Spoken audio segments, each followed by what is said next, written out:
Right. I'm so excited to welcome back to Direction Not Perfection, Rick Olderman, licensed physical therapist, chronic pain expert. Rick has over 25 years of experience as a best-selling author and respected speaker in the chronic musculoskeletal pain arena. And my goodness, you have it all. Welcome, Rick. Oh, thanks for having me, Lindsay. Excited to be here. I feel like some of our listeners might be like, this is interesting that we pull physical therapists into the space of nutrition and health and fitness. But I think I want to just layer this in before we really get going that why I think this is so important to talk pain, whether that's acute or chronic pain, is because my belief system is pain is one of the biggest barriers for people to one get started on their health journey, and then once they're started it's one of the biggest fall offs because who wants to keep doing something if you don't feel good doing it? Do you agree with that? Oh, yeah, definitely. I put nutrition issues in my current book Mm. because they definitely feed chronic pain patterns. And so while I'm not a nutritionist or registered dietitian, my focus in the book was putting forth the idea of the gut biome and talking about how different diseases like celiac disease can contribute to chronic musculoskeletal pain. And I think it's really interesting that you brought that up, Lindsay, because we shouldn't be thinking about things in separate silos like this. And so in my book, I attempted to bring a lot of things under the same umbrella and explain how things like diet nutrition can contribute to chronic musculoskeletal pain as well. Yes, thank you so much for highlighting that because agreed. And that's why I'm even stating it for our audience. As you lean in, as you continue to hear these different professionals come on, you're right. You cannot separate, but we do, right? Or we need to pull people along with us to quit separating the thought that it all has its own. It's all of it. I love that you brought food and microbiome into your book. So before we go into your new book, because I really want to celebrate this new book and talk about these pain patterns, Rick and I jumped on and did a two-part series. I'm going to say not too long ago, but it probably was over a year ago. And part one was on eliminating pain and the fact that you're not broken, because a lot of us feel broken when we're in pain. And part two was solving the pain puzzle. And I highly encourage listeners to go back and listen to those. And I would say YouTube would be my first choice because Rick, you always come with great visuals in your skeleton, and those visuals really help paint that picture of when we're looking at adjustments or looking at why something can be out of whack. So, okay, I'm going to shush. I really want to hear about pain patterns. You talk about, are you trapped in a never-ending cycle of pain? Where did this come about for you that you're like, okay, no, we need this next piece of this puzzle to exist? Yeah. Yeah. So you and I touched on this prior to you starting the recording of this call, but there are two things that kind of fed the development of this book. And one was I sold my orthopedic clinic a couple of years ago. And so I was into a non-compete clause, which then forced me to do a lot more telehealth. Well, I noticed I was observing how I was doing telehealth, and you tend to start treating differently when you can't use your hands. And so it was interesting. I was observing myself. What do I seem to be keen in on? And I started keying in on similar things with similar people and finding similar answers. And so I realized, oh, okay, I'm identifying a pattern of problems first. And then I conduct tests to understand why those patterns of problems are occurring. At the same time, I have also created a health practitioner's course. And in that course, I have a 10-page neurophysiology paper I wrote maybe 10 years ago or so. And I thought, you know what? No one's ever really commented on that neurophysiology paper. I think I'm going to pull that out because that has some really interesting stuff in it. And so I started developing that and thinking, you know what? Maybe I'll turn this into a little booklet instead of a 10-page paper. And then I started combining what I was doing with telehealth with the redevelopment of this neurophysiology paper. I'm just like, holy crap, I think I'm writing another book. And that's how pain patterns came about. And so we can go into what the pain patterns are and so forth, but that was the evolution of Yes. it. That's so great. And doesn't it always happen that way where it's like, I Yeah. just want to like just mess with this a little bit. And then you're like, ah, oh, here we are. Yeah. It ended up being the central topic and pillars of what I've been doing for the last 30 years and developing. And it just was really interesting that it was all in my subconscious and it forced me to bring it into the conscious world. So it was really cool. And it is so cool. And I also think it is so such a sign from the universe that you are supposed to be on this path and doing what you're doing because this is where your head goes. Like you literally can't get out of this space. It just is part of you and you have so much Yeah, to offer. So I can't wait to hear about these. Let's take a deep dive into the pain patterns and how you think that transfers over into if you can even come into like women over 40 and weight loss in any of these topics, just kind of bring all of our topics together here. sure. Yeah. So looking at this from a macro standpoint, the World Health Organization identified that there are over 619 million people with chronic back pain out there in the world. 619 million. I would guess that 95 or 99% of those people have all been through some form of treatments. So this means that something major is missing from our medical approach to solving chronic back pain, sciatica, SI joint pain, things like this. And I'll speak more of this specifically to women in just a second. So this is what I found when I first started becoming a physical therapist is that, wow, more than half of my caseload are people dealing with chronic pain issues. And yet none of the things I was taught in school would solve any of these things. Just graduated. Oh, I know how to do everything. And no, I was really slammed to the ground with these patients. And so this forced me to start looking in different places for answers than what I have been trained to do. And so in medicine, typically we stay in our silos of research. Physical therapy stays in their physical therapy research silos. Fascia stays in their fascia research silos. Neurophysiology stays in their neurophysiology silos. But because I was such a failure at helping people with chronic pain, I had to start looking at different things other than what was in my silo. And that's when I discovered fascia and then eventually neurophysiology. And what was really interesting is that all three of these research disciplines identified the same three patterns of either the architecture or problems in the body. Then they were all identical. And so they all call them different things, but they all look the same or similar. And so once I've discovered that last pillar of issues, then I started putting it all together. And that's when I started making my big changes in chronic pain. And so all three of these disciplines identified three basic patterns of problems. And I'm going to go over one of them and I'll take one of those across all three issues so that you can understand what I'm talking about. So in physical therapy, in terms of movement science anyway, and for those of you listening, I'm about to use my skeleton. So if you haven't jumped to the YouTube version of this, go right ahead because you'll see what I'm talking about. So one of the patterns is called an extension problem. I think we talked about this on our last call together. And so an extension in medicine just means arching of the back. And so if you have an extension problem, it means that you have more pain if your back is arching.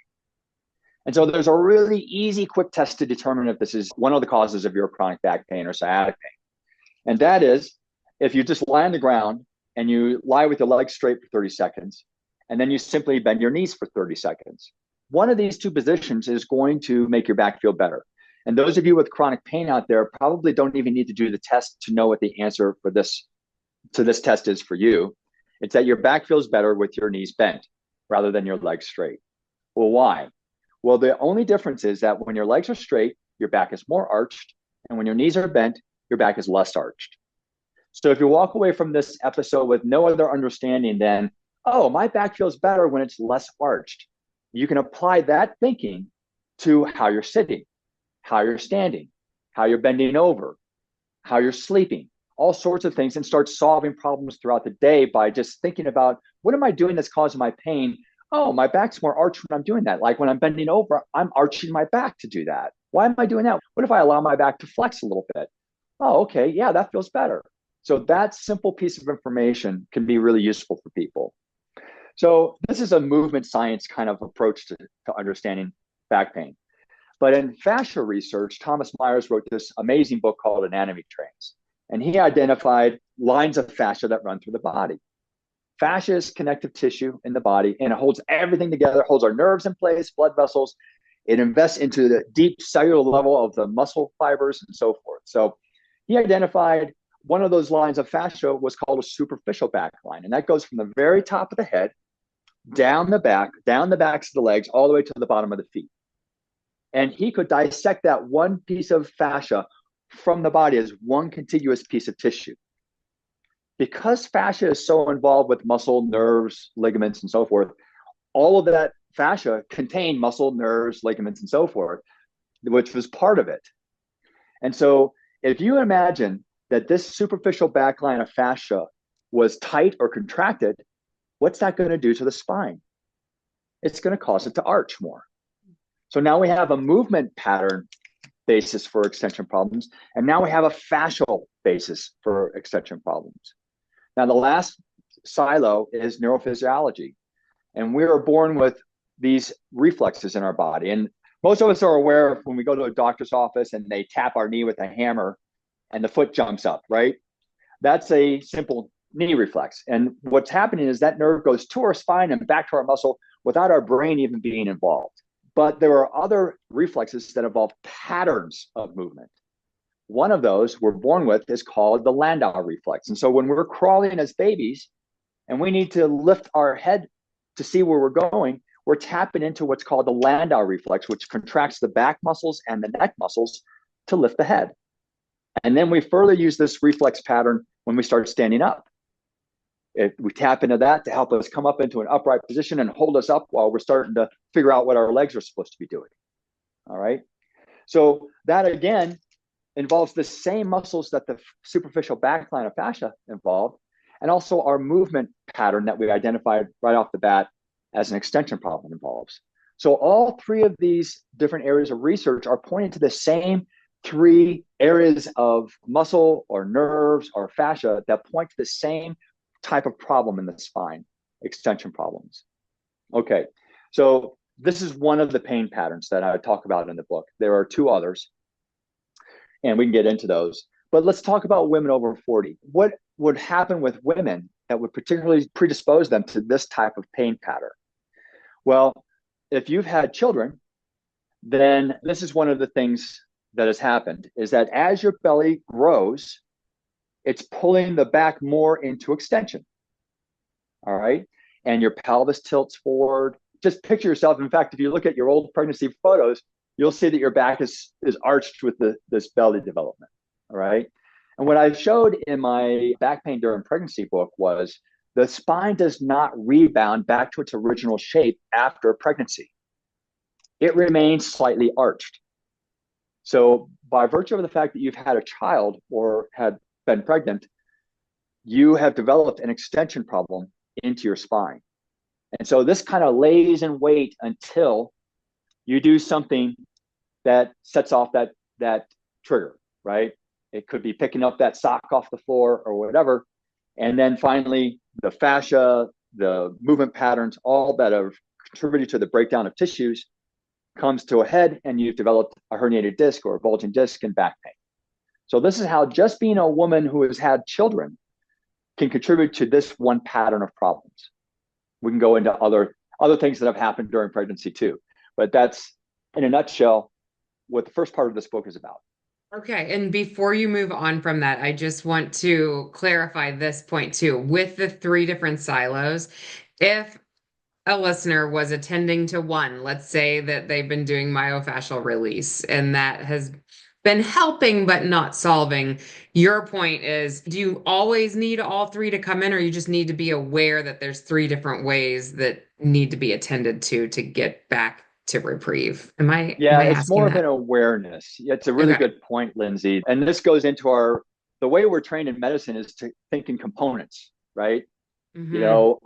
Because that's how we generate research, is breaking down the body into these components. So we think, oh, well, I have more of a fascia problem. Oh, I have more of a movement problem, or I have more of a neurophysiology problem. Well, no, they all work together. And so you can't say, oh, mine's just a fascia problem and not a movement or a neurophysiology problem. It's not the way it really works. As you can see, all areas of our body conspire to form the same pattern. And, so while myofascial release is helpful, it may not be the entire answer to what's going on. What if you have an anxiety issue or you have a very stressful life?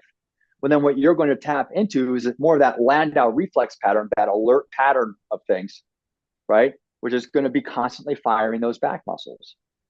And then if you go around with this more extreme erect posture, then you're more likely to not let go of that posture when you're bending down and doing activities around the house. So it all comes together like this. It's a great point. It does. Okay. And so this could start to make somebody feel overwhelmed too, because if we show up in your office or virtually with you, we get all of those components within our professional. But I feel like you're a little bit of the unicorn that offers this. So if somebody is trying to seek this out of their person that they're going to within their town, like, are there specific questions they could be or should be asking, or they just need to be doing the research kind of how you did, like through your books, and then even take some of that into their professional? You mean as a professional or as a lay person with pain? As okay, so the person with pain. So if you're the listener right now going, my professional that I'm walking into, my PT that I'm walking into is only addressing myofascial release, but I think there's more to it. I guess I can always just see people go, now I'm just getting confused because I know there's more to it and I don't know how to ask for it. Yes. And you're right. So this highlights one of the problems in medicine is that, and I touched on this earlier, is that we are trained in medicine to be component thinking. And so we isolate, the buzz term in medicine is it must be evidence based, right? So Yeah. in order to generate evidence, we have to break the body down into these little pieces to understand what those little pieces are. But there's nothing that's putting those pieces back together. There's no part of our education that says, oh, well, let's put all of this back together into a big system again. No, that's left up to the practitioner. So this is dangerous because if that practitioner has a bias to believe that some types of that this is the way the body works, then what they're going to do is exclude pieces of evidence that don't feed their belief system. And so if you're going to a myofascial practitioner and that's what they believe is the cause of almost all chronic pain, then they're going to leave out the research that shows movement science aspects of pain, and they're going to leave out the research that looks at neurophysiology patterns of problems or other types of things too. Mm. So your question is really good. So really the answer is, and I hate to say this at the risk of sounding like I'm just trying to sell a book, this is why you need my book is Mhm. because you don't need to worry about what to ask your practitioner. Your practitioner won't understand this type of thinking because they are trained, and I was trained in a component thinking point of view. I call this type of approach a systems approach because it involves understanding the body from a larger umbrella of problems. But I know it sounds like it would be more complicated, Lindsay, but it Mhm. actually makes things so much more simple to solve. Mhm. And this is what I've found. This was the comment from my therapist who I trained in this approach is that I can't believe solving back pain is this simple.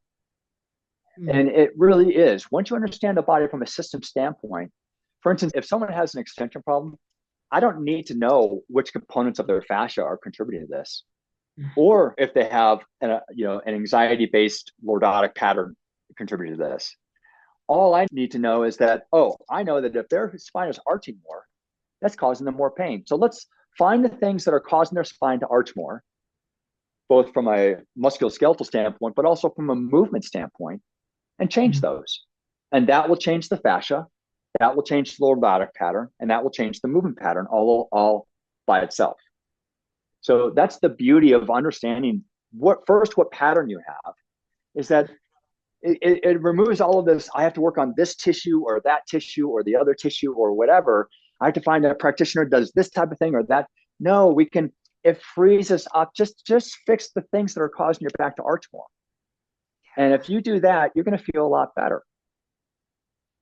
Thank you. Thank you. This is so good. I think this should give individuals hope as well as Oh there yeah. is this like little cringe component of, I think that the deeper we get into knowledge base, and we're talking pain here, it could be menopause in a different section, like where things are being revealed, that we do have to be our own advocate and we have to do our own research and get savvy through the people like you are simplifying it. So it's just have trust in the process, read the book, like do the step by step, see if it makes sense to you, and then keep becoming the expert in that area. And I feel like individuals need to take it back on themselves that like you have the power to go out and learn and become an expert in this area as well, handheld by someone like a Rick Olderman, like with both, like I think.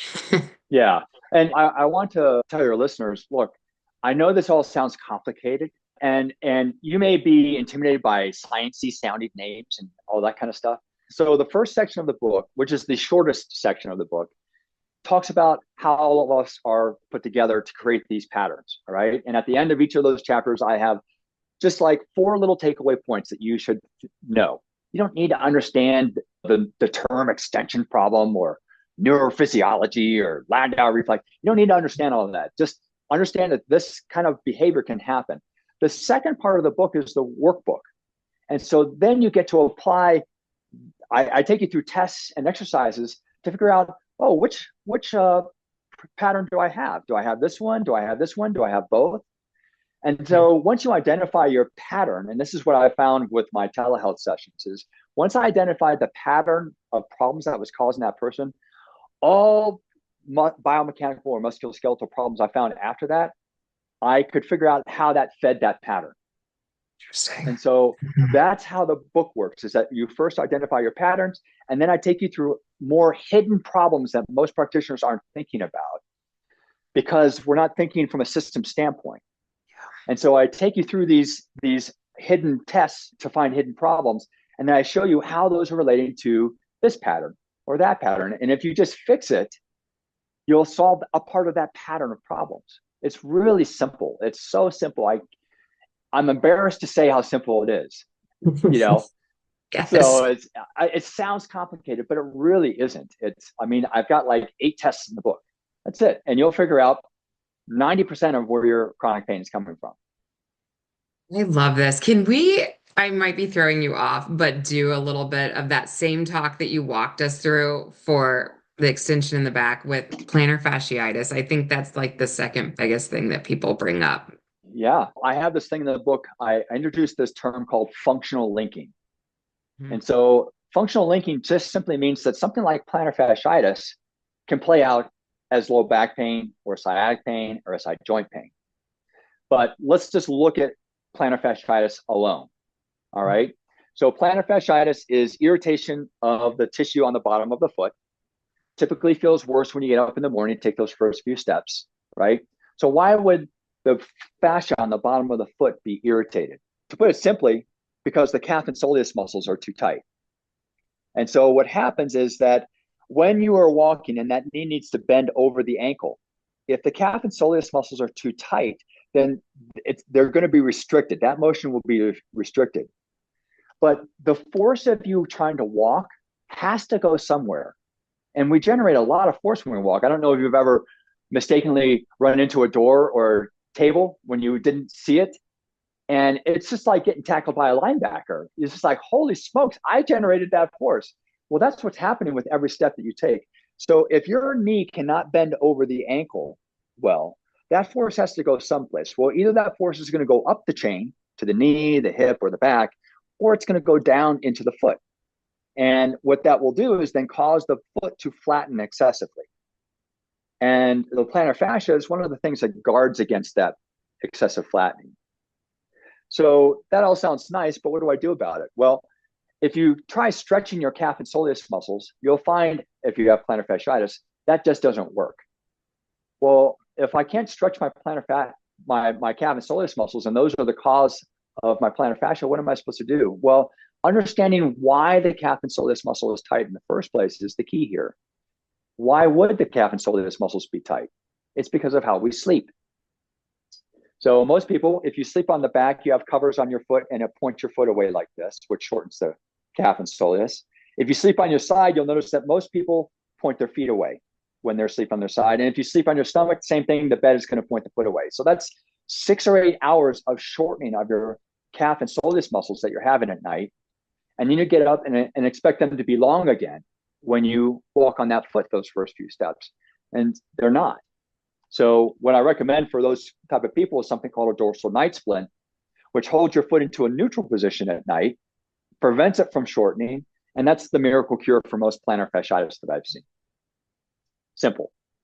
But let's say you Right. don't have that miracle cure, right? Hmm. And so what you end up doing is, oh man, that left plantar fasciitis is really killing me. So you offload it. Well, how do you offload something? You hike your hip up and bend your knee a little bit so that you're not loading that foot so much. And that creates the third pattern of problems that causes most unilateral back pain and sciatica and SI joint pain, is that your brain has subconsciously unloaded some older injury that you haven't dealt with and creates this pattern that is now playing out as back sciatic or SI joint pain. And you may not have plantar fasciitis because you've unloaded it and you found your little workaround. Instead of solving the real problem, this is your workaround. Well, that workaround will creep up through your body in some way eventually. And this is how it works. Yes, and thank you for highlighting. I mean, how common is that? I feel like the workarounds happen all the time. Yes, Uh, and maybe that's the other, if you take nothing else away, listeners, that you have to address the past injuries, the current injuries. You cannot just work around them. It will catch up with you. Is that safe to absolutely. say? Oh, Hmm. yeah. And I have one of the chapters in the book offers a test to determine, well, which leg is having the problem?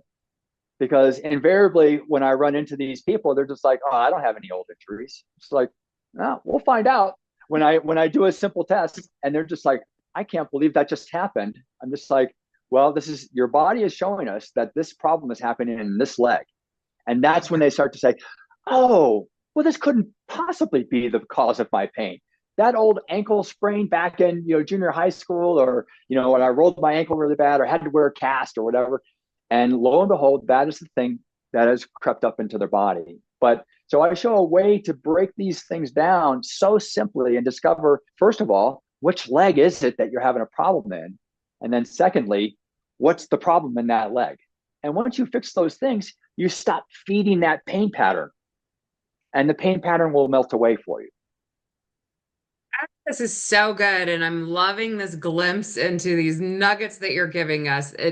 Anybody who's in pain, your ears should be perking up and going, I need more. I need to learn more. You do have that pain test on your website as well. Is it the same one that's in the book, or is that kind of just a way to at least get a taste of what the pain test would look like? Yeah, that pain test is, I think it's determining a pain scale, and it's basically giving you a number of how much pain you're having. And Okay. I have these digital home programs that I also sell for people. And based on what that number is, it tells you where to start with that program. Okay. And so that's all that shows. So these tests that I have in this book are not that pain test on the website. Okay.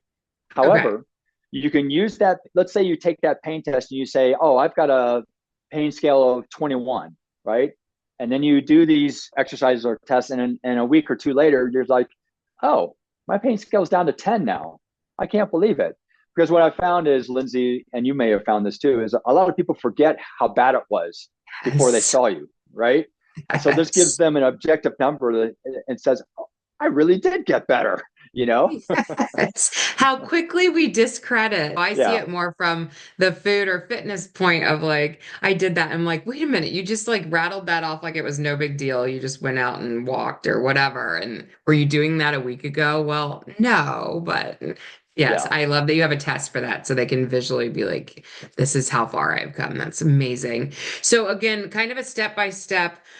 If somebody like obviously grab your book would be step one, but it sounds like you are tangible as well virtually. Like if somebody wanted to start with the book and then also work with you personally, that's all an option. Oh, sure, it is. But Lindsay, and you brought this up at the beginning of our talk today, is that I really believe that you should be able to fix your own pain. If I give you the information Mm. and show you how to do it, that's how I've written my books. I haven't written my books or created my home programs so that then you end up needing me for a personal consult. I want to take me out of the equation. I want to give that power back to you and your listeners. And so, yes, I would be really surprised if you read my book and did those tests and exercises and didn't solve at least 50% of your pain. I would be really surprised. And if you solve 50%, well, that means that you can solve 100%. You're now on the right track and you finally understand what are the things that are causing my pain. So if you want to go into a deeper dive, because having a private session with me can get expensive. And so that's why I created my digital home programs, is that that is a much more comprehensive program around solving pain. And within those programs, I offer group coaching calls for really like $20 for a month to people to get on a call with me, and we can do testing with them and give I can give them personal feedback in a more affordable way. But I want them to have that's only open to people who have purchased my home programs, because if I have to start you from block one and everyone else is on block 50, then it's going to waste a lot of everyone else's time trying to catch you up to understanding why or what you're doing to the point where you've asked that question. So that's how it's the great equalizer, is having that home program. Everyone gets on the same page. Yes. And I do love that you're putting that control back in the individual's hands. That is a beautiful, empowering place to be. Thank you for that. And I have a challenge for our listeners as we go into this new year, thinking whenever this happens to release, it doesn't matter, but like to take back power and to if we change nothing, nothing will change. To grab the book. If you've been in pain, like, why would you not grab this and try something new? Change. This could be the change that gives you some freedom from pain, which would be amazing. So, thank you so much for coming on today. I always end this way, but you've kind of said it already throughout the program. But if you could wrap your arms around our listeners and if they heard nothing else today, what do you hope and pray they take away? Well, you are in control. Your pain is happening because of something you're doing with your body. And my book will show you what that is or what it was, and teach you how to figure it out, how to think about it differently. Because if you're having chronic pain, you must not be approaching something the right way, because our body has all the internal mechanisms to heal itself. So I encourage you to keep exploring, don't give up. And also, as a side point, all the tests and exercises in my book are found as videos on my website too, so that you can watch videos if you're not a picture person and reader person. So Yes, that's amazing. Cover all the bases. yes, Thank you so much for your wisdom and your time and joining us today. my pleasure, Lindsay. It's great talking to you again.